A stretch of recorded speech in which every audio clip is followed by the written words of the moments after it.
위르겐 클린스만 감독의 지휘 아래 대한민국 축구 대표팀은 최근 평가전에서 이라크 대표팀과의 경기를 치렀습니다. 이 경기는 2023년 카타르 아시안컵을 앞두고 대한민국 대표팀의 준비 상태를 가늠할 수 있는 중요한 이벤트였죠.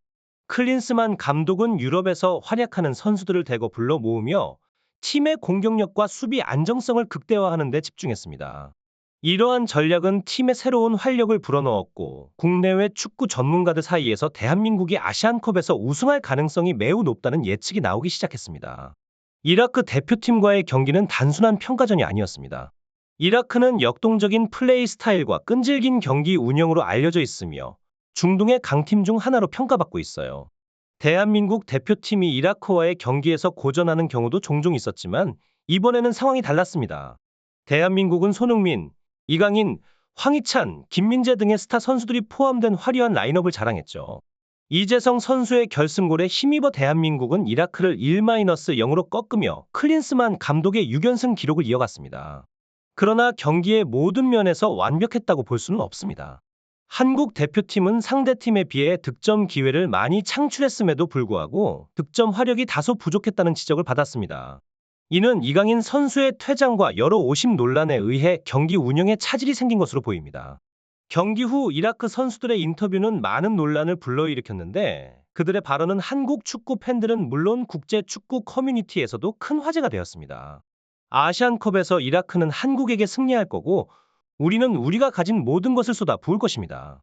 사실 이번 경기는 운이 좋았다라고 평가받는 경기라고 생각되어지는데 오프사이드 판정으로 인한 득점 취소와 페널티킥이 선언되지 않는 오심이 있었기에 1-0으로는 거의 달하는 평가에 대해서 어떻게 생각하시나요? 대체 왜 그런 이야기가 나왔는지 이해도 안 되고 오늘 경기에서 심판 판정은 매우 공정했다고 생각합니다. 경기력 면에서 한국에게 밀리지 않았고 오심으로 이득 본 것도 없었습니다. 만약 심판이 잘못된 판정을 내렸어도 그것은 경기의 일부분이고 순순히 받아들여야 합니다. 이라크 대표팀을 치켜세우는 발언을 한 뒤 인터뷰를 마쳤습니다. 더 어이없는 건 이라크 현지 팬들의 반응이었는데 본인들도 심판 판정에 대해 찔렸는지 그 부분에 대해선 언급하지 않고 이라크 팀을 찬양만 하고 있다는 겁니다. 경기 후 이라크 반응을 보자면 이라크는 아시안컵에서 한국을 꺾고 우승할 것입니다.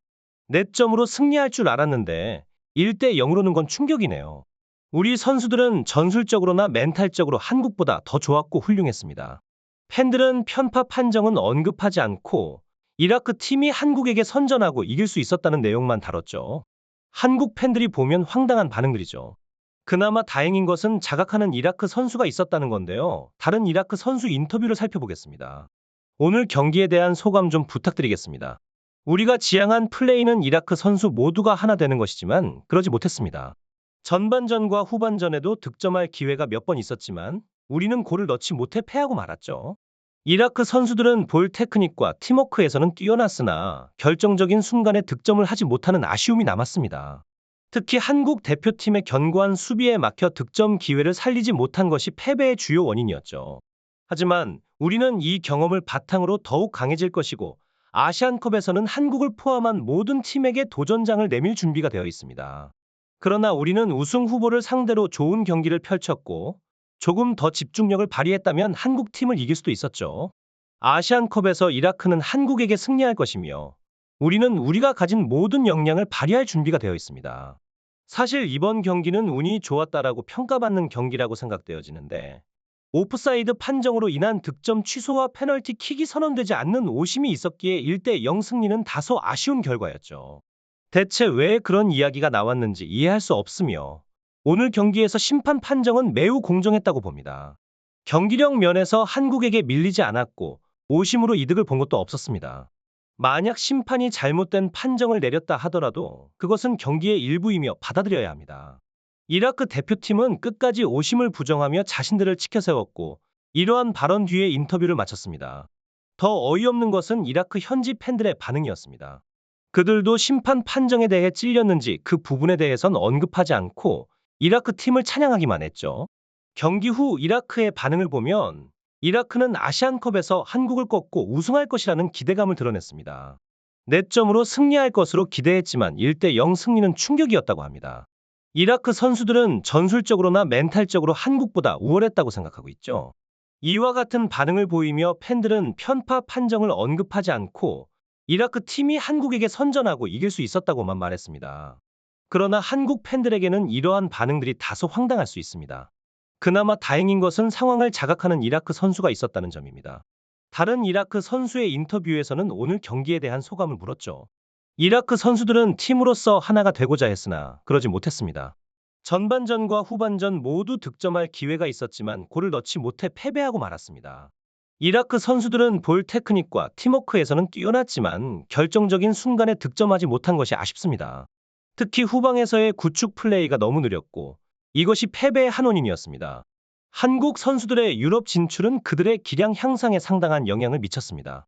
유럽 리그에서 다양한 전략과 기술을 익힌 선수들은 한국 대표팀의 플레이 스타일에 새로운 차원을 더했죠.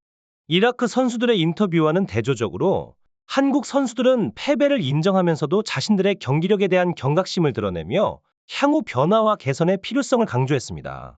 이번 경기는 승리로 끝났지만 역대급 편파 판정으로 인한 골 취소와 이강인 선수의 퇴장 논란으로 많은 논란이 있었습니다. 전반전에는 주전급 선수들이 출전하지 않아 초반에 이라크의 압박에 다소 불안한 모습을 보였으나 중후반부터는 한국 국가대표 선수들이 경기의 흐름을 되찾았습니다. 전반 29분 서령우 선수의 패스를 받은 오현규 선수의 오른발 슈팅이 골대를 갈랐지만 심판은 오프사이드 반칙을 선언하며 득점을 인정하지 않았습니다. 다행히 전반 39분 이재성 선수의 강력한 왼발 중거리 슛이 골로 연결되어 한국은 1대 0으로 앞서 나갔죠. 전반전이 끝난 후 클린스만 감독은 후반전에 손흥민, 이강인, 황희찬, 김민재 등 주축 선수들을 투입했습니다.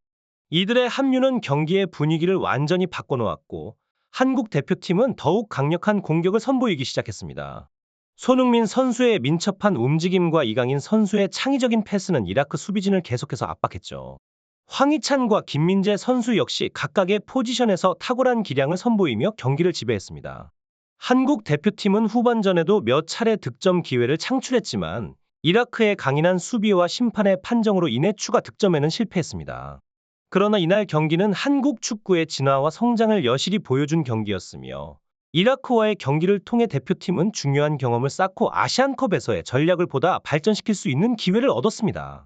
이강인 선수의 퇴장 논란과 편파 판정에도 불구하고 한국팀은 전략적인 면에서 높은 수준을 유지하며 앞으로의 대회에서 더 큰 성공을 기약할 수 있게 되었습니다.